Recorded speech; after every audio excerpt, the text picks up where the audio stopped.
Next ആയിട്ട് നമ്മൾ discuss ചെയ്യുന്നത് എന്താണ്? ഡോക്ട്രെയിൻ ഓഫ് ലാബ്സ് ആണ്. ലോർഡ് ഡെൽഹൌസിയുടെ ഡോക്ട്രെയിൻ ഓഫ് ലാബ്സ്, അതായത് ദത്തവകാശ നിരോധന നിയമം.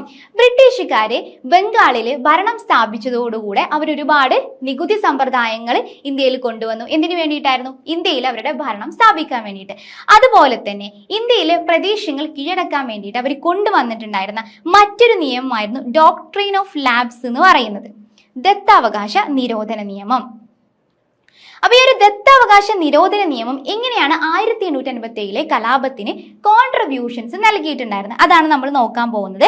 അപ്പൊ ഈ ഒരു ഡോക്ട്രെയിൻ ഓഫ് ലാബ്സ് എന്ന് പറയുന്നത് ലോർഡ് ഡെൽഹൌസി ആണ് കൊണ്ടുവന്നിട്ടുണ്ടായിരുന്നത്. 1848 അന്നത്തെ ഗവർണർ ജനറൽ ആയിട്ടുണ്ടായിരുന്ന ഡെൽഹൌസി പ്രഭുവാണ് ദത്താവകാശ നിരോധന നിയമം കൊണ്ടുവന്നിട്ടുണ്ടായിരുന്നത്. അപ്പൊ ഈ ഒരു ദത്താവകാശ നിരോധന നിയമം എന്ന് പറയുന്നത് ഏതെങ്കിലും നാട്ടുരാജാവ് അവർക്ക് അനന്തരാവകാശികളില്ലാതെ മരണപ്പെട്ടു കഴിഞ്ഞാൽ അദ്ദേഹത്തിന്റെ രാജ്യം ബ്രിട്ടീഷ് ഇന്ത്യയോട് കൂട്ടിച്ചേർക്കപ്പെടുമെന്ന് വ്യവസ്ഥ ചെയ്യപ്പെട്ടു.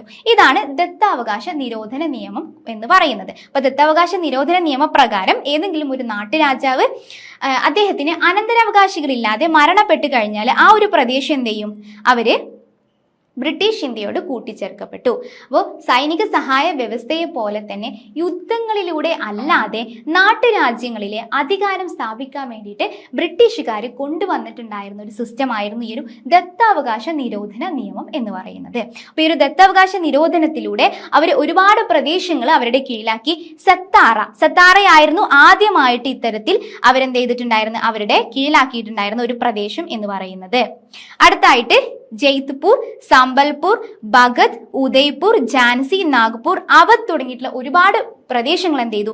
അവരുടെ കീഴിലാക്കി. അപ്പോൾ സത്താറയാണ് ഇത്തരത്തിൽ ദത്താവകാശ നിരോധന നിയമത്തിലൂടെ അവരുടെ കീഴിലാക്കിയിട്ടുണ്ടായിരുന്ന ഒരു പ്രദേശം എന്ന് പറയുന്നത്. ഈ ഝാൻസിയിലെ രാജാവായിട്ടുണ്ടായിരുന്ന ഗംഗാധർ റാവു മരണപ്പെട്ടതോടുകൂടെ അദ്ദേഹത്തിന് അനന്തരാവകാശികളില്ലായിരുന്നു. ഇതോടുകൂടെ ഝാൻസിയിലെ റാണി ലക്ഷ്മിഭായ് എന്ത് ചെയ്തു? അവര് ഒരു അനന്തരാവകാശിയായിട്ട് ഒരു കുട്ടിയെ ദത്തെടുത്തു. അപ്പൊ ഇതിനെ പ്രതിരോധിച്ചുകൊണ്ടാണ് ബ്രിട്ടീഷുകാര് അവരിത് അംഗീകരിച്ചില്ല. അപ്പൊ ഝാൻസിയെ അവര് പിടിച്ചടക്കി. അപ്പോൾ ഇങ്ങനെയാണ് ഝാൻസി ഈ ഒരു ബ്രിട്ടീഷ് ഭരണത്തിന് കീഴിലാകുന്നത്. അതുപോലെ തന്നെയാണ് അവധ് എന്ന് പറയുന്നത് അവർ ദത്താവകാശ നിരോധന നിയമത്തിലൂടെ കീഴടക്കിയ പ്രദേശമല്ല. അവധിനെ കീഴടക്കാൻ വേണ്ടി അവർ കൊണ്ടുവന്നിട്ടുള്ള കാര്യം എന്ന് പറയുന്നത് ദുർഭരണ കുറ്റമായിരുന്നു. ദുർഭരണ കുറ്റം ചുമത്തിക്കൊണ്ടാണ് അവർ അവധിനെ അവരുടെ കീഴിലാക്കിയിട്ടുണ്ടായിരുന്നത്. അപ്പൊ ഈ ഒരു ദത്താവകാശ നിരോധന നിയമം എന്ന് പറയുന്നത് ബ്രിട്ടീഷ് ഈസ്റ്റ് ഇന്ത്യ കമ്പനി അവരുടെ ഭരണം ഇന്ത്യയിൽ സ്ഥാപിക്കാൻ വേണ്ടി കൊണ്ടുവന്നിട്ടാണ് പ്രധാനപ്പെട്ട ഒരു നിയമമായിരുന്നു. ഇതിന്റെ ഭാഗമായിട്ട് അവർ ഒരുപാട് പ്രദേശങ്ങൾ അവരുടെ കീഴിൽ കൊണ്ടുവന്നു. അതിൽ ഏറ്റവും പ്രധാനപ്പെട്ട നമുക്ക് പറയാൻ കഴിയുന്നതാണ് സത്താറ, അതുപോലെ തന്നെ ഝാൻസി തുടങ്ങിയിട്ടുള്ള പ്രദേശങ്ങൾ. അപ്പോൾ ഇതെങ്ങനെയാണ് 1857 കലാപത്തിന് സഹായകമായത്, അതാണ് നോക്കുന്നത്. അതിനെങ്ങനെയാണ് കോൺട്രിബ്യൂഷൻസ് നൽകിയത്? എങ്ങനെയായിരുന്നു അത് കോൺട്രിബ്യൂഷൻസ് നൽകിയത്? നമുക്കറിയാം 1857 കലാപത്തിന്റെ ഒരു പ്രധാനപ്പെട്ട മേഖലയായിരുന്നു ഝാൻസി എന്ന് പറയുന്നത്. ഝാൻസിയിലെ റാണിയായിട്ടുള്ള റാണി ലക്ഷ്മിഭായി 1857 കലാപത്തിലെ പ്രധാനപ്പെട്ട ഒരു നേതാവായിരുന്നു. അപ്പൊ ഈ ഒരു ദത്താവകാശ നിരോധന നിയമപ്രകാരം അവരുടെ പ്രദേശങ്ങൾ പിടിച്ചടക്കിയതിൽ പ്രകോപിച്ചുകൊണ്ടാണ് റാണി ഈ ഒരു യുദ്ധത്തിലേക്ക് നയിക്കപ്പെട്ടിട്ടുണ്ടായിരുന്നത്. അപ്പോൾ ഈ ഒരു ദത്താവകാശ നിരോധന നിയമം എന്ത് ചെയ്തു? 1857 കലാപത്തിന്റെ പ്രധാനപ്പെട്ട ഒരു കാരണമായിട്ട് നമുക്ക് കാണാൻ കഴിയുന്നതാണ്. അപ്പോൾ ലോർഡ് ഡെൽഹൌസിയുടെയാണ് ഡോക്ട്രെയിൻ ഓഫ് ലാബ്സ്, അതായത് ദത്താവകാശ നിരോധന നിയമം എന്ന് പറയുന്നത്. അടുത്തായിട്ട് നമ്മൾ ഡിസ്കസ് ചെയ്യുന്നത് what were the key economic impacts of British rule in India's traditional economy. ഇപ്പൊ ബ്രിട്ടീഷുകാര് പല നിയമങ്ങളിലൂടെയും മറ്റ് അധികാര ശക്തികളിലൂടെയൊക്കെ അവരെന്ത് ചെയ്തു? ഇന്ത്യയിൽ ഒരു അധികാര ശക്തിയായിട്ട്, രാഷ്ട്രീയ ശക്തിയായിട്ട് അവരുടെ ഭരണം സ്ഥാപിച്ചു. അങ്ങനെ അവർ ഭരണം സ്ഥാപിച്ചതോടുകൂടി ഇന്ത്യയിൽ പരമാവധി സാമ്പത്തികപരമായിട്ട് അവർ ഇന്ത്യയെ ചൂഷണം ചെയ്യുക എന്നത് തന്നെയായിരുന്നു അവരുടെ പ്രധാനപ്പെട്ട ലക്ഷ്യം എന്ന് പറയുന്നത്.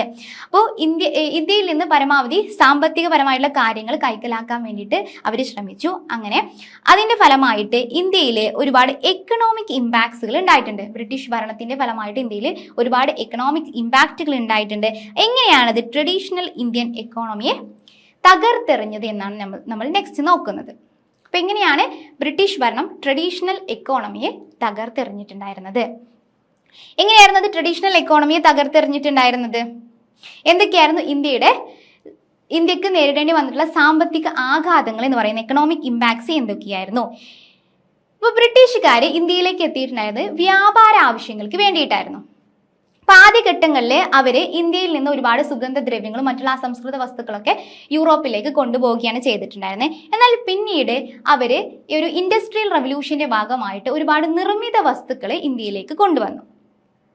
അപ്പൊ ഈ ഒരു നിർമ്മിത വസ്തുക്കളുടെ ഒരു കാര്യം എന്ന് പറയുന്നത് ബ്രിട്ടീഷുകാർ കൊണ്ടുവന്നിട്ടുള്ള വസ്തുക്കൾ വളരെ ചീപ്പ് റേറ്റിനാണ് ഇന്ത്യയിൽ വിറ്റിട്ടുണ്ടായിരുന്നത്. അപ്പൊ ഇന്ത്യയിലെ വസ്തുക്കൾ കരകൗശല വിദഗ്ധരും അതുപോലെ തന്നെ കുടിൽ വ്യവസായികളൊക്കെ ഉണ്ടാക്കിയിട്ടുണ്ടായിരുന്നു. അവര് ഹാൻഡ് മെയ്ഡ് ഗുഡ്സ് ആയിരുന്നു.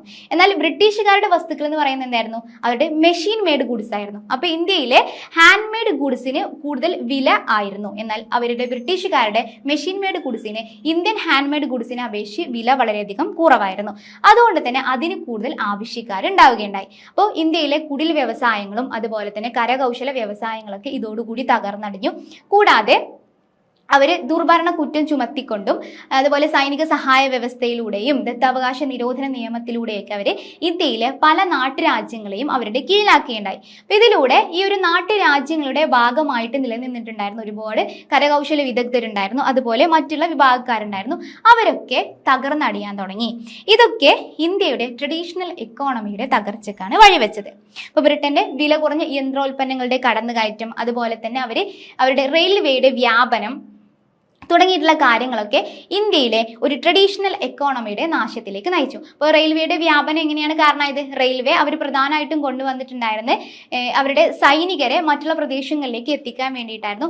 പക്ഷേ അവർ ഈ റെയിൽവേ ഉപയോഗിച്ചുകൊണ്ട് അവരുടെ ചീപ്പ് ഗുഡ്സ്, അവരുടെ മെഷീൻ മെയ്ഡ് ഗുഡ്സ് എന്ത് ചെയ്തു? അവർ ഇന്ത്യയിലെ ഉൾഭാഗങ്ങളിലേക്ക് വരെ എത്തിക്കാൻ തുടങ്ങി. അപ്പോൾ ഇതോടുകൂടെ ഇന്ത്യയിൽ നിർമ്മിച്ചിട്ടുള്ള ഹാൻഡ് മെയ്ഡ് ഗുഡ്സിന് ആളുകൾ കുറഞ്ഞു വന്നു, അതിനാവശ്യക്കാർ കുറഞ്ഞു വന്നു, ബ്രിട്ടീഷ് ഉൽപ്പന്നങ്ങൾക്ക് ആളുകൾ കൂടി വന്നു.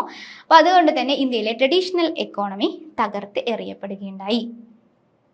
അപ്പൊ ഇതൊക്കെയാണ് പ്രധാനമായിട്ടും ഇന്ത്യയിലെ ട്രഡീഷണൽ റൂറൽ ഇൻഡസ്ട്രീസിന്റെ കൊളാപ്സിന് കാരണമായിട്ടുണ്ടായിരുന്നത്. കൂടാതെ ബ്രിട്ടീഷുകാർ കൊണ്ടുവന്നിട്ടുള്ള ഒരുപാട് നികുതി സമ്പ്രദായങ്ങൾ ഉണ്ടായിരുന്നു. അതൊക്കെ ഇന്ത്യയിലെ കർഷകരെ ദുരിതത്തിലാഴ്ത്തുകയുണ്ടായി. അതോടൊപ്പം തന്നെ അവരുടെ കഠിനമായിട്ടുള്ള നികുതി സമ്പ്രദായങ്ങളിൽ ഒരുപാട് ദാരിദ്ര്യം നേരിടേണ്ടി വരികയും ചെയ്തു.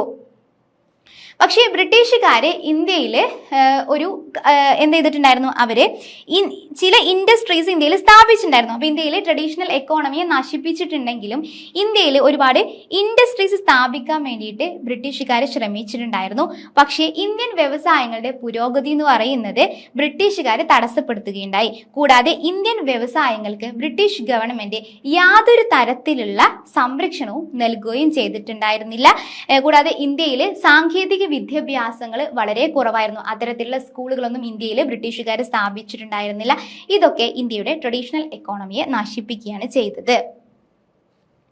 അപ്പോൾ ഈ ബ്രിട്ടീഷ് ഭരണം ഇന്ത്യയുടെ ട്രഡീഷണൽ എക്കോണമിയെ സത്യത്തിൽ തകർത്തെറിയുകയാണ് ചെയ്തിട്ടുണ്ടായിരുന്നത്. അവരുടെ നികുതി സമ്പ്രദായങ്ങൾ എന്ത് ചെയ്തു? ഇന്ത്യയിലെ കർഷകരെയും അതുപോലെ തന്നെ കൈവേലക്കാരെയൊക്കെ തകർത്തെറിഞ്ഞു. അതോടൊപ്പം തന്നെ അവരുടെ ചീപ്പ് ഗുഡ്സ്, ചീപ്പ് മെഷീൻ മെയ്ഡ് ഗുഡ്സ് ഇന്ത്യയിലേക്ക് അവർ ഒരുപാട് ഇറക്കുമതി ചെയ്തു. അവർക്ക് ഇറക്കുമതി തീരുവ കുറവായിരുന്നു. അതുപോലെ എന്ത് ചെയ്തു? അത് റെയിൽവേസ് ഒക്കെ ഉപയോഗിച്ചുകൊണ്ട് അവർ ഇന്ത്യയിലെ ഉൾനാടുകളിലേക്ക് വരെ എത്തിച്ചു. ഇതൊക്കെ ഇന്ത്യയിലെ കൈവേലക്കാരെയും കരകൗശല വിദഗ്ധരെയും തകർത്തെറിയുകയുണ്ടായി.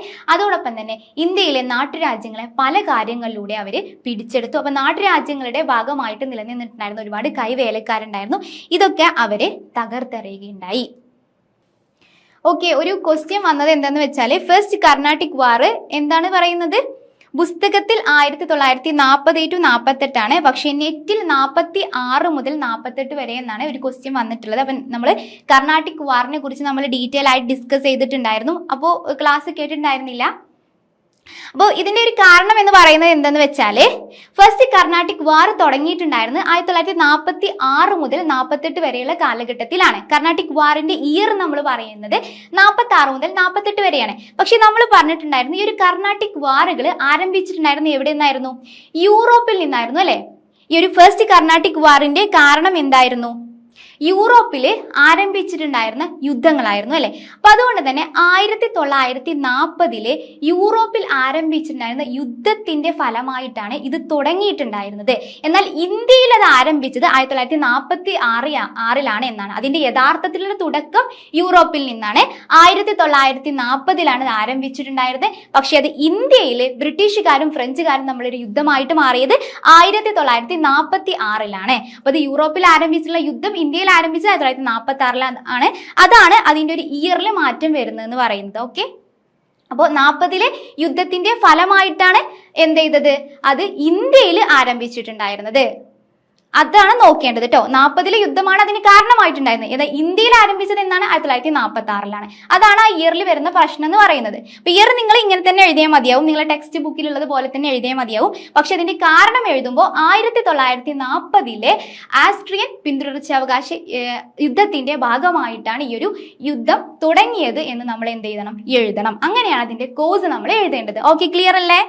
ഓക്കെ, അപ്പോൾ നമ്മൾ ട്രഡീഷണൽ എക്കോണമിയെ തകർത്തെറിഞ്ഞ് എന്തുകൊണ്ടാണെന്ന് പറഞ്ഞു. ഇനി നമ്മൾ നെക്സ്റ്റ് ഡിസ്കസ് ചെയ്യുന്നത് 1857 കലാപത്തിന്റെ പ്രധാനപ്പെട്ട കോസസുകളെ കുറിച്ചിട്ടാണ്. അപ്പൊ 1857 കലാപം എന്താണ്? 1857 കലാപത്തിന്റെ പ്രധാനപ്പെട്ട കാരണം എന്ന് പറയുന്നത് എന്താണ്? ഒരുപാട് കാരണങ്ങൾ ഉണ്ടായിട്ടുണ്ട് അല്ലെ 1857 കലാപത്തിന്. എന്തൊക്കെയായിരുന്നു ആ കലാപത്തിന്റെ കാരണങ്ങൾ എന്നാണ് നമ്മൾ നോക്കുന്നത്. മെയിൻ കോസസ് എന്തൊക്കെയായിരുന്നു? പൊളിറ്റിക്കൽ ആയിട്ടും എക്കണോമിക് ആയിട്ടും സോഷ്യൽ ആയിട്ടും ഒരുപാട് കാരണങ്ങൾ ഈ ഒരു കലാപത്തിന് ഉണ്ടായിട്ടുണ്ട്. അതിൽ ഓരോ കാരണങ്ങളും നമ്മൾ ഡീറ്റെയിൽ ആയിട്ട് നോക്കാം. അപ്പൊ അതിന്റെ രാഷ്ട്രീയ കാരണങ്ങൾ എന്ന് പറയുന്നത് ഇംഗ്ലീഷ് ഈസ്റ്റ് ഇന്ത്യ കമ്പനിയുടെ പല നയങ്ങളുമായിരുന്നു. അതിൽ നമ്മൾ പറഞ്ഞിട്ടുണ്ടായിരുന്നു. അതിൽ അവരുടെ നയങ്ങൾ എന്തൊക്കെയായിരുന്നു? അവർ സൈനിക സഹായ വ്യവസ്ഥയിലൂടെ ഇന്ത്യയിലെ പല പ്രദേശങ്ങളും ബ്രിട്ടീഷുകാർ അവരുടെ ഭരണത്തിന് കീഴിലാക്കാൻ വേണ്ടിയിട്ട് ശ്രമിച്ചിട്ടുണ്ടായിരുന്നു. ഇതായിരുന്നു ഇതിന്റെ പ്രധാനപ്പെട്ട രാഷ്ട്രീയ കാരണം എന്ന് പറയുന്നത്. ഇപ്പൊ സൈനിക സഹായ വ്യവസ്ഥയിലൂടെ പല നാട്ടുരാജ്യങ്ങളെയും അവർ പിടിച്ചെടുക്കുകയുണ്ടായി. അങ്ങനെ ഇതിലെ അംഗങ്ങളായിട്ടുള്ള പല നാട്ടുരാജ്യങ്ങളും എന്ത് ചെയ്തു, അവര് പാപ്പരായി തീർന്നു. കാരണം അവരുടെ സൈന്യത്തെ പിരിച്ചുവിട്ടിട്ട് ഇംഗ്ലീഷ് സൈന്യത്തെ അവിടെ തീറ്റിപ്പോറ്റുകയാണ് ചെയ്തിട്ടുണ്ടായിരുന്നത്.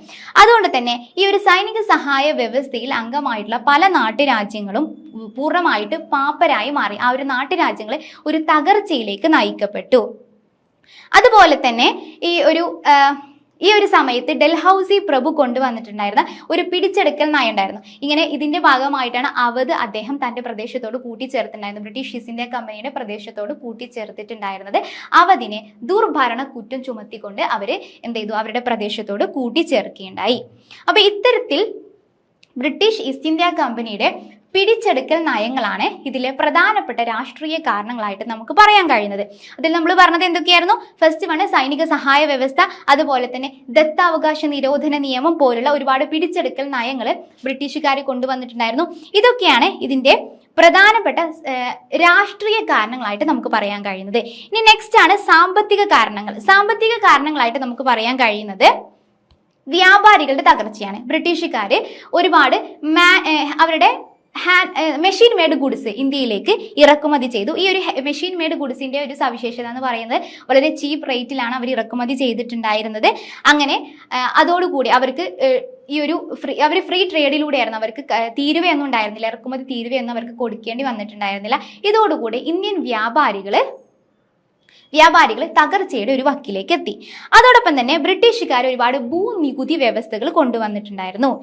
ഇതോടുകൂടി കർഷകരുടെ ഒരു തകർച്ചയും നമുക്ക് കാണാൻ കഴിയുന്നതാണ്. ഇപ്പൊ ഭൂനികുതി വ്യവസ്ഥയിൽ കർഷകരുടെ നട്ടിലൊളിക്കുന്ന രീതിയിലുള്ള ഭൂനികുതി വ്യവസ്ഥകളാണ് അവർ കൊണ്ടുവന്നത്.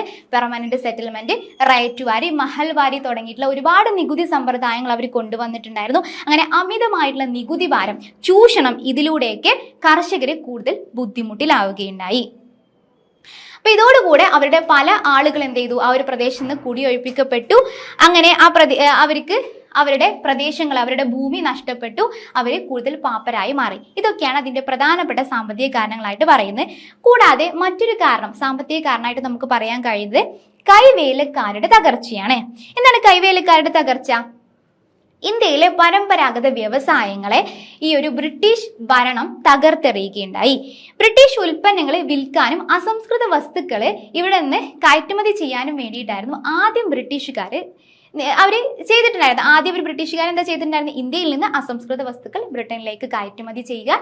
അതോടൊപ്പം തന്നെ അവരെന്ത് ചെയ്ത് ബ്രിട്ടീഷ് ഉൽപ്പന്നങ്ങൾ ഇവിടെ വിറ്റയക്കുകയും ചെയ്തു. അപ്പൊ ഈ രീതിയിൽ അവരുടെ ഉൽപ്പന്നങ്ങളോട് മത്സരിക്കാൻ കഴിയുന്ന രീതിയിലായിരുന്നില്ല ഇന്ത്യൻ കരവേലക്കാർ എന്ന് പറയുന്നത്. അപ്പൊ നമ്മൾ പറഞ്ഞു ബ്രിട്ടീഷുകാരുടെ ഉൽപ്പന്നങ്ങൾ അവരെങ്ങനെയായിരുന്നു ഉണ്ടാക്കിയിട്ടുണ്ടായിരുന്നത്, മെഷീൻ മെയ്ഡ് ഗുഡ്സ് ആയിരുന്നു അല്ലെ. അതുകൊണ്ട് തന്നെ അതിന് വളരെയധികം വില കുറവായിരുന്നു. എന്നാൽ ഇന്ത്യൻ ഉൽപ്പന്നങ്ങൾക്ക്, ഇന്ത്യയിൽ ഉണ്ടാക്കുന്ന ഉൽപ്പന്നങ്ങൾക്ക് വില കൂടുതലായിരുന്നു. കാരണം അത് ഹാൻഡ് മെയ്ഡ് ഗുഡ്സ് ആയിരുന്നു. അപ്പൊ ഇതിനോട് പിടിച്ചു നിൽക്കാൻ വേണ്ടി ഇന്ത്യയിലെ കൈവേലക്കാർക്ക് കഴിഞ്ഞില്ല. ഇന്ത്യയിലെ കൈത്തൊഴിൽ കുടിൽ വ്യവസായങ്ങളൊക്കെ തകർച്ചയുടെ ഒരു വക്കിലെത്തുകയുണ്ടായി. അപ്പോൾ കൈവേലക്കാര് അവര് എന്ത് ചെയ്തു, അവരുടെ ഒരു തൊഴിൽ ഉപേക്ഷിക്കേണ്ട ഒരു സ്ഥിതിയിലെത്തുകയും അവര് കർഷകരായിട്ട് മാറാൻ നിർബന്ധിതരാവുകയും ചെയ്തു. അപ്പൊ ഇത്തരത്തിലുള്ള സാമ്പത്തിക കാരണങ്ങളൊക്കെയാണ് 1857 കലാപത്തിലേക്ക് നയിക്കപ്പെട്ടത്. അപ്പൊ നമ്മൾ രാഷ്ട്രീയ കാരണങ്ങൾ ഡിസ്കസ് ചെയ്തു, എക്കണോമിക് കോസസ് ഡിസ്കസ് ചെയ്തു. ഇനി നെക്സ്റ്റ് നമ്മൾ ഡിസ്കസ് ചെയ്ത് സോഷ്യൽ കോസസ് ആണ്. എന്താണ് അതിന്റെ സാമൂഹിക സാംസ്കാരിക കാരണങ്ങൾ? ബ്രിട്ടീഷുകാര് തങ്ങളുടെ മതത്തെ അപകടത്തിലാക്കുമെന്ന ഭയമാണ് അതിന്റെ ഒരു സാമൂഹിക സാംസ്കാരിക കാരണമായിട്ട് നമുക്ക് പറയാൻ കഴിയുന്നത്. അതെങ്ങനെയായിരുന്നു? ക്രിസ്ത്യൻ മിഷണറിമാര് അവര് എന്ത് ചെയ്തു, ഈ ഒരു സൈനികരുടെ ഇടയിലെ മതപരിവർത്തനത്തിലുള്ള ശ്രമങ്ങൾ നടത്തിയിട്ടുണ്ടായിരുന്നു. അതോടൊപ്പം തന്നെ ഹൈന്ദവ ഇസ്ലാം മതങ്ങളെയൊക്കെ ഒരു നിശിതമായിട്ട് വിമർശിച്ചിട്ടുണ്ടായിരുന്നു. കൂടാതെ അവരുടെ ആചാരങ്ങളെയും അനുഷ്ഠാനങ്ങളെയൊക്കെ അവര് നിന്ദിക്കുകയും അപഹസിക്കുകയും ചെയ്തു. ഇതൊക്കെ ഇന്ത്യക്കാർക്കിടയിൽ ബ്രിട്ടീഷുകാരോട് ഒരു നീരസം ഉണ്ടാവാൻ കാരണമായി. അതുപോലെ ക്രിസ്തു മതത്തിലേക്ക് മതം മാറി വരുന്നവർക്ക് തറവാട്ട് സ്വത്തിന് അവകാശം നൽകുന്ന ഒരു നിയമവും അവിടെ നടപ്പിലാക്കി. അപ്പോൾ ക്രിസ്ത്യൻ മിഷണറി പ്രവർത്തനങ്ങൾ സൈനികർക്കിടയിൽ നടപ്പിലാക്കുകയുണ്ടായി. കൂടാതെ അവരെ മതം മാറി വരുന്നവർക്ക് തറവാട്ട് സ്വത്തിലെ അവകാശം നൽകുന്ന ഒരു നിയമവും നടപ്പിലാക്കുകയുണ്ടായി. ഇതോടുകൂടെ ഇന്ത്യൻ ജനങ്ങള് ബ്രിട്ടീഷ് ഭരണത്തെ വെറുക്കുകയുണ്ടായി. കാരണം എന്താണ്? അവരുടെ ഒരു മതപരമായിട്ടുള്ള കാര്യങ്ങളാണ് ബ്രിട്ടീഷുകാർ ഇടപെട്ടത്. ഇത് ഇന്ത്യക്കാർക്ക് ബ്രിട്ടീഷുകാരോട് ഒരു നീരസം ഉണ്ടാവാൻ കാരണമായി. കൂടാതെ അവര് ഇംഗ്ലീഷ് വിദ്യാഭ്യാസം കൊണ്ടുവന്നു. അതുപോലെ വിധവ പുനർവിവാഹം തുടങ്ങിയിട്ടുള്ള കാര്യങ്ങൾ അവർ കൊണ്ടുവന്നു. ശൈശവ വിവാഹം നിരോധിച്ചു. അതുപോലെ സ്ത്രീകൾക്ക് വിദ്യാഭ്യാസത്തിന് വേണ്ടിയിട്ടുള്ള ശ്രമങ്ങൾ ആരംഭിച്ചു. ഇതൊക്കെ തങ്ങളുടെ മതത്തിനെതിരെയുള്ള കടന്നുകയറ്റമായിട്ടാണ് ഇന്ത്യക്കാർ കണ്ടത്. ഇന്ത്യയിൽ ആ സമയത്ത് സതി ഇതൊക്കെ നിലനിന്നിരുന്ന സമയമായിരുന്നു. സതി, ശൈശവ വിവാഹം ഇതൊക്കെ നിലനിന്നിരുന്ന സമയമായിരുന്നു. അപ്പൊ ഇതിനെയൊക്കെ അവര് നിരാകരിക്കുകയും അവര് എന്ത് ചെയ്തു, അവര് വിധവ പുനർവിവാഹം കൊണ്ടുവന്നു. അതോടൊപ്പം തന്നെ വനിതാ വിദ്യാഭ്യാസം അവർ പ്രോത്സാഹിപ്പിച്ചു. ഇതൊക്കെ തങ്ങളുടെ മതത്തിന് നേരെയുള്ള ഒരു കടന്നാക്രമണമായിട്ട് ഇന്ത്യക്കാർ കണ്ടു. അങ്ങനെ ഇന്ത്യക്കാര് ബ്രിട്ടീഷുകാർക്കെതിരെ തിരിയാൻ തുടങ്ങി. ഇതൊക്കെയാണ് അതിന്റെ സോഷ്യൽ കോസ് ആയിട്ട് നമുക്ക് പറയാൻ കഴിയുന്നത്. അടുത്ത് നമ്മൾ പറയുന്നത് സൈനിക കാരണങ്ങളാണ്. സൈനിക കാരണങ്ങൾ എന്ന് പറയുന്നത് എന്താണ്? അവരുടെ മിലിറ്ററി കോഴ്സ് എന്തൊക്കെയായിരുന്നു ഈ 1857 കലാപത്തിന്റെ മിലിറ്ററി കോഴ്സ് ആയിട്ട് നമുക്ക് പറയാൻ കഴിയുന്നത്? അത് പറയുന്നത് ഫസ്റ്റ് പോയിന്റ് എന്ന് പറയുന്നത് ഈ ഒരു ശിപായിമാർക്കിടയിൽ ഉണ്ടായിരുന്ന ഒരു കാര്യമാണ്. അവര് പ്രധാനമായിട്ടും ശിപായിമാർക്കിടയിൽ ഈ ഒരു ക്രിസ്തു മതം ആ ഒരു മതപരിവർത്തനത്തിന് വേണ്ടിയിട്ടുള്ള ശ്രമങ്ങൾ ആരംഭിക്കുകയുണ്ടായി. അതുപോലെ തന്നെ ശിപായിമാര് ധരിച്ചിട്ടുണ്ടായിരുന്ന താടി, തലപ്പാവ് തുടങ്ങിയിട്ടുള്ള ജാതീയ അടയാളങ്ങൾ നീക്കാൻ വേണ്ടിയിട്ട് അവർ കൽപ്പിക്കുകയുണ്ടായി. കൂടാതെ അവർ വിദേശ സേവനം നിർബന്ധമാക്കി. ആ ഒരു സമയത്ത് ഹിന്ദു മതവിശ്വാസ പ്രകാരം കടൽ കടന്നുള്ള യാത്ര നിഷിദ്ധമായിരുന്നു.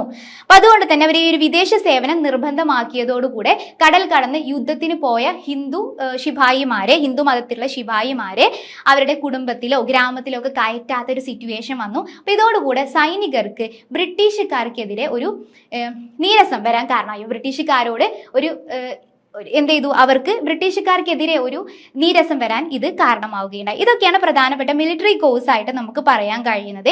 ഇനി ഇതിന്റെ ഇമ്മീഡിയറ്റ് കോഴ്സ് എന്താണ് നമുക്ക് നോക്കാം. എന്താണ് പ്രധാനപ്പെട്ട ഇമ്മീഡിയറ്റ് കോഴ്സ് ആയിട്ട് നമുക്ക് പറയാൻ കഴിയുന്നത്? അപ്പൊ നമ്മൾ political course, economic course, social and military കോഴ്സുകൾ ഡിസ്കസ് ചെയ്തു. അതിന്റെ ഇമ്മീഡിയറ്റ് കോഴ്സ് എന്തായിരുന്നു? പെട്ടെന്നുള്ള ഒരു കാരണം എന്തായിരുന്നു? പെട്ടെന്നുള്ള കാരണം എന്ന് പറയുന്നത് അവിടെ ഒരു റൂമർ വന്നതായിരുന്നു പെട്ടെന്നുള്ള കാരണം എന്ന് പറയുന്നത്. എന്തായിരുന്നു റൂമർ? പുതിയ ഒരു എൻഫീൽഡ് തോക്ക് സൈന്യത്തിലേക്ക് ആ ഒരു സമയത്ത് കൊണ്ടുവന്നു. അപ്പൊ ഈ ഒരു എൻഫീൽഡ് തോക്കിന്റെ പ്രത്യേകത എന്ന് പറയുന്നത് ഇതിന്റെ തിരകൾക്ക് ഗ്രീസ് ഇട്ട ഒരു ആവരണം ഉണ്ടായിരുന്നു.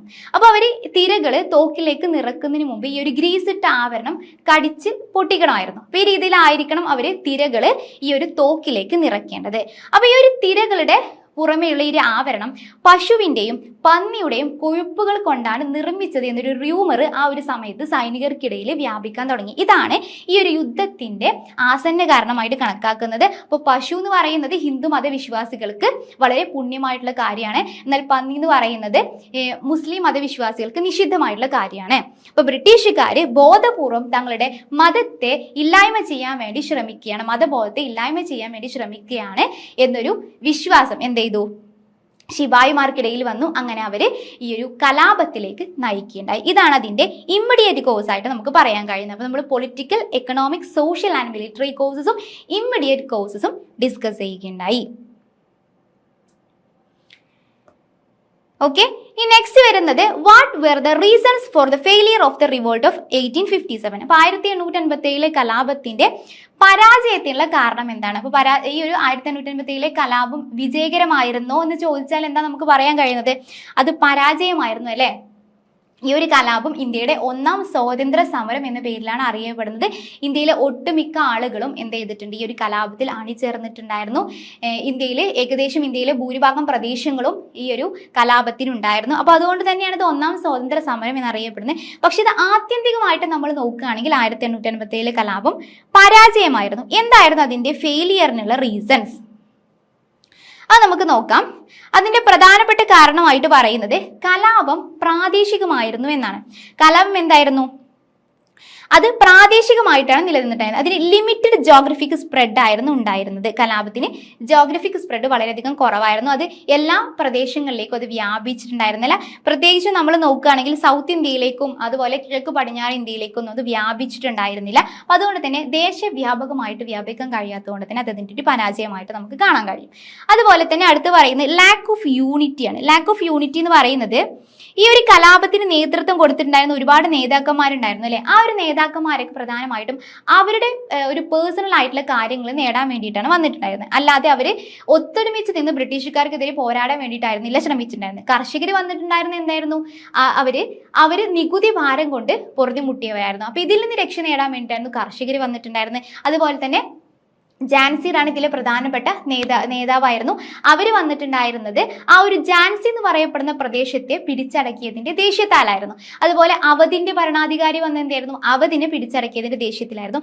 അല്ലാതെ അവർ ഒത്തൊരുമിച്ച് നിന്ന് ബ്രിട്ടീഷുകാരെ ഇല്ലാതാക്കിയെന്നൊരു ലക്ഷ്യം അവർക്ക് ഉണ്ടായിരുന്നില്ല. അപ്പോൾ ഓരോ പ്രദേശത്തിലെയും നേതാക്കന്മാര് അവരുടെ പേഴ്സണൽ ആയിട്ടുള്ള കാര്യങ്ങൾ നേടിയെടുക്കാൻ വേണ്ടി വന്നിട്ടുണ്ടായിരുന്നു. അതുകൊണ്ട് തന്നെ ഇതിനൊരു കറക്റ്റ് ആയാലൊരു നേതാവ് ഉണ്ടായിരുന്നില്ല. അപ്പൊ ഇതിന്റെ ഒരു ലാക്ക് ഓഫ് യൂണിറ്റിയാണ് 1857 കലാപത്തിന്റെ പ്രധാനപ്പെട്ട പരാജയ കാരണങ്ങളിൽ ഒന്നായിട്ട് നമുക്ക് പറയാൻ കഴിയുന്നത്. അടുത്തായിട്ട് പറയുന്നത് എന്താണ്? Limited geographic spread.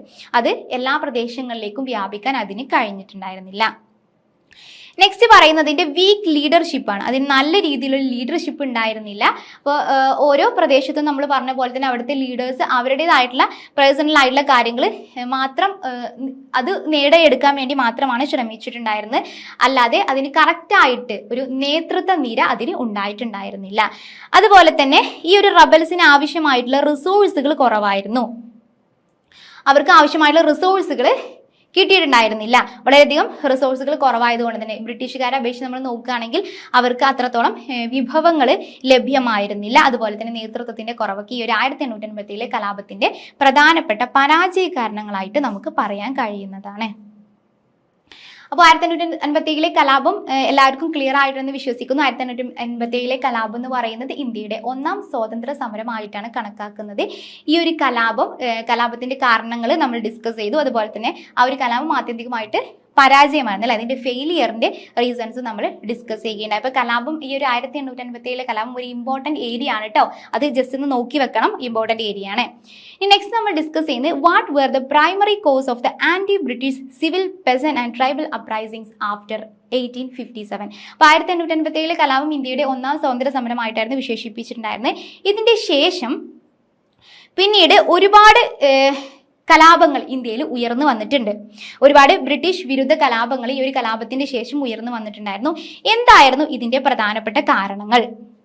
പ്രധാനപ്പെട്ട കാരണങ്ങളായിട്ട് നമുക്ക് പറയാൻ കഴിയുന്നത് തന്നെയാണ് ബ്രിട്ടീഷുകാരുടെ കറപ്ഷന്, അതുപോലെ അവരുടെ എക്സ്പ്ലോയിറ്റേഷൻ, അവരുടെ എക്കണോമിക് ഹാർഡ്ഷിപ്പ് തുടങ്ങിയിട്ടുള്ള കാര്യങ്ങളൊക്കെയാണ് ഈ ഒരു കലാപത്തിന്റെ 1887 കലാപത്തിനെ പോലെ തന്നെ അതിന്റെ ശേഷം ഉയർന്നു വന്നിട്ടുള്ള മറ്റെല്ലാത്തരം കലാപങ്ങളുടെയും കാരണമായിട്ട് നമുക്ക് പറയാൻ കഴിയുന്ന ഈ ഒരു കാരണം തന്നെയാണ് ബ്രിട്ടീഷുകാർ നടത്തിയിട്ടുള്ള അഴിമതി, അവരുടെ സാമ്പത്തിക ചൂഷണം, അതുപോലെ അവർ നടപ്പിലാക്കിയിട്ടുണ്ടായ ഒരുപാട് നികുതി സമ്പ്രദായങ്ങൾ, അതിലൂടെ ഉണ്ടായിരുന്ന സാമ്പത്തിക ബുദ്ധിമുട്ടുകൾ തുടങ്ങിയിട്ടുള്ള കാര്യങ്ങളൊക്കെ തന്നെയായിരുന്നു എന്ത് ചെയ്തിട്ടുണ്ടായിരുന്നു ഇതിന്റെ കാരണമായിട്ട് നമുക്ക് പറയാൻ കഴിയുന്നത്. പ്രധാനമായിട്ടും ആദിവാസി മേഖലയിലാണെങ്കിൽ ഇങ്ങനെ അവർ കാടുകളൊക്കെ കുടിയേറിയിട്ട് അവിടുന്ന് ആളുകളെ കുടിയൊഴിപ്പിക്കപ്പെട്ടിട്ടുണ്ടായിരുന്നു. അതുപോലെ തന്നെ അവരുടെ മേൽ ചുമത്തിയിട്ടുണ്ടായിരുന്ന അധിക നികുതികളൊക്കെ അവരെ വലച്ചിട്ടുണ്ടായിരുന്നു. ഇതൊക്കെയായിരുന്നു അവരുടെ ഈ ഒരു ട്രൈബൽ അപ്രൈസിങ്സിന്റെ പ്രധാനപ്പെട്ട കാരണമായിട്ട് നമുക്ക് പറയാൻ കഴിയുന്നത്. അപ്പോൾ 1887 കലാപത്തിന് ശേഷം ഒരുപാട് കലാപങ്ങൾ ഉയർന്നു വന്നിട്ടുണ്ട്. അതിന്റെ പ്രധാനപ്പെട്ട കാരണം എന്ന് പറയുന്നത് ബ്രിട്ടീഷുകാരുടെ അഴിമതി, അവരുടെ എക്സ്പ്ലോയിറ്റേഷൻ, അതുപോലെ എക്കണോമിക് ഹാർഡ്ഷിപ്പ് തുടങ്ങിയിട്ടുള്ള കാര്യങ്ങളൊക്കെ തന്നെയായിരുന്നു. നെക്സ്റ്റ് നമ്മൾ ഡിസ്കസ് ചെയ്യുന്നത് what was the overall legacy and impact of the revolt of 1857 on British rule and the Indian people. അപ്പോൾ 1887 കലാപം ഇന്ത്യയുടെ ഒന്നാം സ്വാതന്ത്ര്യ സമരം എന്നായിരുന്നു വിശേഷിപ്പിച്ചിട്ടുണ്ടായിരുന്നത്. ഈ ഒരു കലാപം ആത്യന്തികമായിട്ട് പരാജയമാണെങ്കിലും അതിനൊരു ഓവറോൾ ലെഗസി ഇന്ത്യയിൽ സ്ഥാപിക്കാൻ കഴിഞ്ഞിട്ടുണ്ട്. അപ്പോൾ എന്തായിരുന്നു അതിന്റെ ഇമ്പാക്റ്റ് എന്നതിനെ കുറിച്ചിട്ടാണ് നമ്മൾ ഡിസ്കസ് ചെയ്യുന്നത്. ഇതിന്റെ പ്രധാനപ്പെട്ട ഇമ്പാക്റ്റ് ആയിട്ട് നമുക്ക് പറയാൻ കഴിയുന്നത് ഇന്ത്യയിലെ മുഗൾ ഭരണം അവസാനിച്ചു എന്നാണ്. ഇന്ത്യയിൽ നിലനിന്നിട്ടുണ്ടായിരുന്ന മുഗൾ ഭരണം ഈ ഒരു കലാപത്തോടു കൂടെ അവസാനിക്കുകയുണ്ടായി. അതുപോലെ തന്നെ ബ്രിട്ടീഷ് ഭരണത്തിന്റെ ഒരു സ്ട്രക്ചർ മാറുകയുണ്ടായി. ബ്രിട്ടീഷ് ഭരണകൂടത്തിന്റെ സ്ട്രക്ചർ മാറി ഇന്ത്യയിലെ ബ്രിട്ടീഷ് സൈന്യത്തെ അവർ പുനഃസംഘടിപ്പിച്ചു. കൂടുതലായിട്ട് ബ്രിട്ടീഷുകാർ ഉൾപ്പെടുന്ന രീതിയിൽ ഇന്ത്യയിലെ ബ്രിട്ടീഷ് സൈന്യത്തെ അവർ പുനഃസംഘടിപ്പിച്ചു. ശിപായിമാരുടെ എണ്ണം അവർ കുറച്ചു, യൂറോപ്യന്മാരുടെ എണ്ണം അവർ വർദ്ധിപ്പിച്ചു. അതുപോലെ തന്നെ ദത്താവകാശ നിരോധന നിയമം പോലുള്ള സാമ്രാജ്യത്തെ വികസന നയങ്ങൾ അവർ ഉപേക്ഷിച്ചു. അവർ കൂടുതലായിട്ട് സാമ്പത്തിക ചൂഷണത്തിൽ ശ്രദ്ധ കേന്ദ്രീകരിക്കാൻ തുടങ്ങി. കൂടാതെ വിഭജിച്ചു ഭരിക്കൽ നയം, ഡിവൈഡ് റൂൾ പോളിസി അവര് കൊണ്ടുവന്നത് ഈ ഒരു 1887 കലാപത്തിന്റെ പ്രധാനപ്പെട്ട ഇമ്പാക്റ്റ് ആയിട്ട് നമുക്ക് കാണാൻ കഴിയും. എന്താന്ന് വെച്ചാൽ ഹിന്ദു മുസ്ലിം ഐക്യം തകർക്കാൻ വേണ്ടിയിട്ടാണ് അവർ ഡിവൈഡ് ആൻഡ് റൂൾ പോളിസി എന്ന് പറയുന്ന പോളിസി കൊണ്ടുവന്നത്. വിഭജിച്ച് ഭരിക്കുന്ന നയത്തിലൂടെ അവർക്ക് ഇനിയും ഉണ്ടായേക്കാവുന്ന ഇത്തരത്തിലുള്ളൊരു സംഘടിത അക്രമത്തെ തടയാൻ വേണ്ടിയിട്ട് അവർ ശ്രമിക്കുകയുണ്ടായി. അപ്പോൾ അതിന്റെ പ്രധാനപ്പെട്ട ഇമ്പാക്റ്റ് നമ്മൾ പറഞ്ഞു, മുഗൾ ഭരണം അവസാനിച്ചു. അതുപോലെ തന്നെ ബ്രിട്ടീഷ് ഭരണകൂടത്തിന്റെ സ്ട്രക്ചർ മാറി, സൈന്യത്തിൽ യൂറോപ്യന്മാരുടെ എണ്ണം വർദ്ധിച്ചു, ശിപായിമാരുടെ എണ്ണം അവർ കുറയ്ക്കുകയുണ്ടായി. അതുപോലെ ദത്താവകാശ നിരോധന നിയമം പോലുള്ള സാമ്രാജ്യത്തെ വികസന നയങ്ങൾ അവർ ഉപേക്ഷിക്കുകയും കൂടുതൽ സാമ്പത്തിക ചൂഷണത്തിന് ഇമ്പോർട്ടൻസ് കൊടുക്കുകയും ചെയ്തു. അതുപോലെ വിഭജിച്ച് ഭരിക്കൽ നയം എന്ന് പറയുന്ന ഒരു കാര്യം എന്ത് ചെയ്തു, ബ്രിട്ടീഷ് ഭരണത്തിന്റെ അവിഭാജ്യ ഘടകമായിട്ട് മാറിയിട്ടുണ്ടായിരുന്നു. ഇത്രയും കാര്യങ്ങളാണ് അതിന്റെ ഇമ്പാക്റ്റ് ആയിട്ട് നമുക്ക് പറയാൻ കഴിയുന്നത്. അപ്പോൾ ഓക്കെ, ക്ലിയർ അല്ലേ?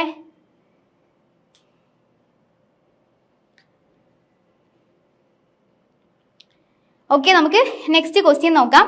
What were the main objectives and methods of the moderate nationalist in the early phase of the Indian National Congress? അപ്പോൾ ഇന്ത്യൻ നാഷണൽ കോൺഗ്രസിനെ കുറിച്ചിട്ടാണ് നമ്മൾ നെക്സ്റ്റ് ഡിസ്കസ് ചെയ്യുന്നത്.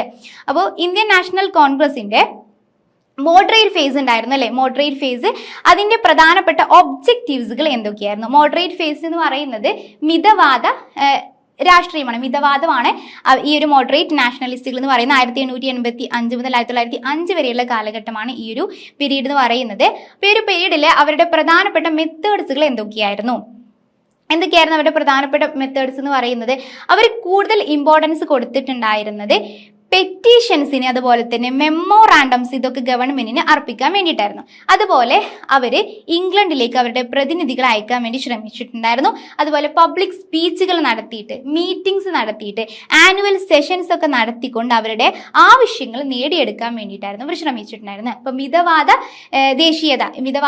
ഒരു മോഡറേറ്റ് നാഷണലിസ്റ്റുകൾ ഇന്ത്യൻ നാഷണൽ കോൺഗ്രസിന്റെ ആദ്യകാല വിഭാഗത്തിൽ പെട്ടവരാണ്. ഏർലി ഫേസ് ആയിരുന്നു. ഈ ഒരു സമയത്ത് അവർ കൂടുതലായിട്ട് ഇമ്പോർട്ടൻസ് കൊടുത്തിട്ടുണ്ടായിരുന്നത് പ്രേ പെറ്റീഷൻ പ്രൊട്ടസ്റ്റ് എന്ന് പറയുന്ന ഒരു വഴിയിലൂടെയായിരുന്നു. അപ്പൊ പ്രേ പെറ്റീഷൻ പ്രൊട്ടസ്റ്റ്, അതായത് 3 Ps എന്ന് നമുക്ക് പറയാം. ഈ ഒരു 3 Psയിലൂടെ അവരുടെ ആവശ്യങ്ങൾ നേടിയെടുക്കാൻ വേണ്ടിയിട്ടായിരുന്നു അവർ ശ്രമിച്ചിട്ടുണ്ടായിരുന്നത്. അതിനുവേണ്ടി അവർ നടത്തിയിട്ടുണ്ടായിരുന്ന പ്രധാനപ്പെട്ട മെത്തേഡ്സ് എന്ന് പറയുന്നത് എന്തായിരുന്നു? പെറ്റീഷൻസ്, മെമ്മോറാണ്ടംസ്, ഇതൊക്കെ ഗവൺമെന്റിന് കൊടുക്കുക. അതുപോലെ തന്നെ ഇംഗ്ലണ്ടിലേക്ക് അവരുടെ ആവശ്യങ്ങൾ നേടിയെടുക്കാൻ വേണ്ടി അവർ പ്രതിനിധികളെ അയക്കുക. പബ്ലിക് സ്പീച്ചസ്, മീറ്റിംഗ്സ്, ഇതിലൂടെയൊക്കെ അവർ അവരുടെ ആവശ്യങ്ങൾ നേടിയെടുക്കുക എന്നായിരുന്നു. ഇതിലെ പ്രധാനപ്പെട്ട നേതാക്കന്മാരായിട്ട് നമുക്ക് പറയാൻ കഴിയുന്ന ആരൊക്കെയാണ്? ദാദാഭായ് നവറോജി, ഗോപാലകൃഷ്ണ ഗോഖലെ തുടങ്ങിയവരാണ് ഇതിലെ പ്രധാനപ്പെട്ട നേതാക്കന്മാരായിട്ട് നമുക്ക് പറയാൻ കഴിയുന്നത്. ഇനി ഇവരുടെ പ്രധാനപ്പെട്ട ഡിമാൻഡ്സുകൾ: ഒരു ലെജിസ്ലേറ്റീവ് കൗൺസിൽസിൽ എന്ത് ചെയ്യുക, ഒരു റിഫോംസ് കൊണ്ടുവരിക, അതുപോലെ തന്നെ ഇന്ത്യക്കാർക്ക് ഈക്വൽ ജോബ് ഓപ്പർച്യൂണിറ്റീസ് കൊടുക്കുക, അതുപോലെ തന്നെ എന്തായിരുന്നു, ജുഡീഷ്യറിയെ എക്സിക്യൂട്ടീവിൽ നിന്ന് സെപ്പറേറ്റ് ചെയ്യുക, അതുപോലെ ലോക്കൽ ബോഡീസിന് എന്ത് ചെയ്യുക, കൂടുതൽ പവർ കൊടുക്കുക, ലാൻഡ് റവന്യൂ അവര് ഒന്നും കൂടെ കുറക്കുക, അതുപോലെ കർഷകർക്ക് ആവശ്യമായിട്ടുള്ള പ്രൊട്ടക്ഷൻ കൊടുക്കുക തുടങ്ങിയിട്ടുള്ള കാര്യങ്ങളൊക്കെയായിരുന്നു അവരുടെ പ്രധാനപ്പെട്ട ഡിമാൻഡ്സുകളായിട്ട് അവർ വെച്ചിട്ടുണ്ടായിരുന്നത്. അതുപോലെ ഉപ്പ് നികുതി, ഷുഗർ ഡ്യൂട്ടീസ് തുടങ്ങിയിട്ടുള്ള കാര്യങ്ങളൊക്കെ ഇല്ലാതാക്കുക തുടങ്ങിയിട്ടുള്ളതൊക്കെയായിരുന്നു അവരുടെ പ്രധാനപ്പെട്ട ആവശ്യങ്ങൾ എന്ന് പറയുന്നത്. അപ്പോൾ ഈ ഒരു ആവശ്യങ്ങളൊക്കെ നേടിയെടുക്കാൻ വേണ്ടിയിട്ട് അവർ 3 Ps എന്ന് പറയപ്പെടുന്ന ഒരു കാര്യമാണ് ഉപയോഗിച്ചിട്ടുണ്ടായിരുന്നത്: പ്രയർ, പെറ്റീഷൻ ആൻഡ് പ്രൊട്ടസ്റ്റ്. ഇത് നമുക്ക് മോഡറേറ്റ് നാഷണലിസ്റ്റ് എന്ന് പറയുന്നത് ഇന്ത്യൻ നാഷണൽ കോൺഗ്രസിന്റെ ആദ്യ കാലഘട്ടത്തിൽ ഉണ്ടായിരുന്ന ആളുകളാണ്. ദാദാഭായ് നവറോജി, ഗോപാലകൃഷ്ണ ഗോഖലെ തുടങ്ങിയിട്ടുള്ളവരായിരുന്നു അതിൽ പ്രധാനപ്പെട്ട നേതാക്കന്മാർ. അവരുടെ രീതി എങ്ങനെയായിരുന്നു? Petition and protest. ഇതിലൂടെയായിരുന്നു അവർ ആവശ്യങ്ങൾ നേടിയെടുത്തിട്ടുണ്ടായിരുന്നത്. ഇനി അടുത്തായിട്ട് നമ്മൾ ഡിസ്കസ് ചെയ്യുന്നത് how did the drain theory critic British economic exploitation of India. എങ്ങനെയാണ് ഡ്രെയിൻ തിയറി എന്ന് പറയുന്നത് എന്തായിരുന്നു? ചോർച്ച സിദ്ധാന്തം അല്ലെ. അപ്പൊ ഈ ഒരു ഡ്രെയിൻ തിയറി ബ്രിട്ടീഷ് എക്കണോമിക് എക്സ്പ്ലോയിറ്റേഷൻസിനെ എങ്ങനെയാണ് ക്രിട്ടിക് ചെയ്തിട്ടുണ്ടായിരുന്നത്? അപ്പൊ ദാദാഭായ് നവറോജിയാണ് ഈ ഒരു ഡ്രെയിൻ തിയറി കൊണ്ടുവന്നിട്ടുണ്ടായിരുന്നത്. ഡ്രെയിൻ തിയറിയുടെ ഉപജ്ഞാതാവ് എന്ന് പറയുന്നത് ദാദാഭായ് നവറോജിയാണ്. അപ്പോൾ അദ്ദേഹത്തിന്റെ ഡ്രെയിൻ തിയറിയിൽ പ്രധാനമായിട്ടും പറയുന്നത് എന്താണ്? ബ്രിട്ടീഷുകാര് ഇന്ത്യയുടെ സമ്പത്തിന്റെ വലിയൊരു ഭാഗം നമുക്ക് തിരിച്ചൊന്നും നൽകാതെ ഇന്ത്യയിൽ നിന്ന് ഇംഗ്ലണ്ടിലേക്ക് കൊണ്ടുപോയിട്ടുണ്ട് എന്നാണ്. പ്രധാനമായിട്ടും അവര് ഇന്ത്യൻ സാധനങ്ങളിൽ നിന്നുള്ള ലാഭത്തിലൂടെയും അതുപോലെ തന്നെ ബ്രിട്ടീഷ് ഉദ്യോഗസ്ഥർക്ക് ഇന്ത്യയിൽ നൽകുന്ന പണത്തിലൂടെയൊക്കെയാണ് ഇന്ത്യയുടെ സമ്പത്തിന്റെ വലിയൊരു ഭാഗം അവർ ഇംഗ്ലണ്ടിലേക്ക് കൊണ്ടുപോയിട്ടുണ്ടായിരുന്നത്. ഇതാണ് ഡ്രെയിൻ തിയറിയിൽ പ്രധാനമായിട്ടും പറയുന്നത്.